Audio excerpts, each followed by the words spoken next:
everyone, and welcome to another episode of the mini podcast Monday Motivation, brought to you by Dominate Your Day. I started Monday Motivation as a space for many episodes to share inspiring ideas and thoughts for leaders in the workplace. As a former corporate leader, I just know what it feels like just to need a little boost of inspiration each week. So in each episode, I'll share a topic to motivate and empower you. So this month, we're going to be talking about self-development. And one of the things I talk about in my business is always starting from the inside. You already have everything you need inside of you. We just forget that all the time. So today I really want to talk about how do you unleash the power within. And I came across this book that I thought was kind of appropriate to talk about this week. And it's called Why Motivating People Doesn't Work and What Does. And so when we think about engagement and we think about bringing something from inside of us out, it's what works as a leader, what works. And I think that the book that I'm referring to was written by Susan Fowler. And she says that true engagement is really fueled by internal motivation. And we know the recent studies from Gallup have revealed that U.S. employees feel increasingly disconnected from their employers. They cite the main thing being unclear expectations, and they're dissatisfied with their organization. And they feel this weaker connection to its mission.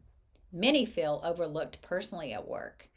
So Susan's book, Why Motivating People Doesn't Work and What Does, explores how intrinsic motivation can enhance productivity and satisfaction.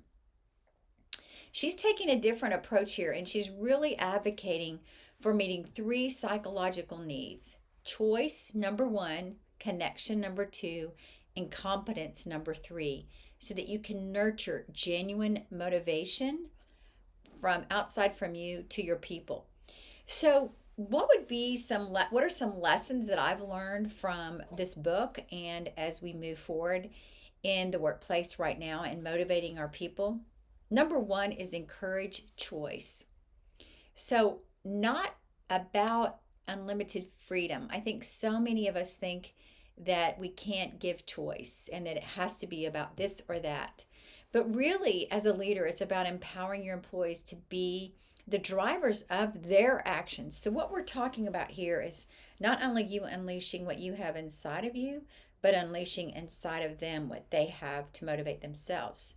So how would you create a safe space where fear is absent and you can enhance autonomy? And it's really about encouraging choice. Number two is deepen the connection. Foster a sense of belonging aligned with shared values for the collective good. As a leader, our primary role is to cultivate this tribal atmosphere where people feel valued and connected. So one of the things you could do that to deepen connections is engage in discussions about values. How many of us talk about our core values at work with our team? It's a great discussion just to go around the room, have people write 3 to 5 of their core values. You can go on Google and get a list of core values and then ask them, how can I help you live those out and share those values at work? And it's amazing when you open that door. And if you're a big Clifton Strengths fan like I am, using that as a tool, you can also connect your values with your strengths, which they kind of mix and match each other and are a great doorway for a deeper insight into each other and to ourselves. And then the third way to really nurture genuine motivation is to build competence. You've heard me talk quite a bit about Carol Dweck's growth mindset quiz. You can go online and take the growth mindset quiz if you haven't taken it, but it's really about promoting growth and learning opportunities and enabling employees to handle daily challenges. I think that if we take this assessment, a growth mindset, maybe once every couple of months and see where our minds are, where we're thinking. If we're in a fixed mindset, we're not going to want to learn and grow. But if we're in a growth mindset, we're going to want to take on new opportunities. And as you as a leader, building that competence in your people will help them feel motivated. And then once they learn something new, have them share their outcomes, both good and bad, of the situations of what they've learned and competencies they developed. This really helps, again, develop the trust. By focusing on these intrinsic motivators, autonomy, relatedness, and competence, leaders can significantly impact motivation and leadership style. So I want you to think about one of these action items that you heard about today and think about which one you want to apply in the workplace this week. And I'd love to hear from you and hear how it's going.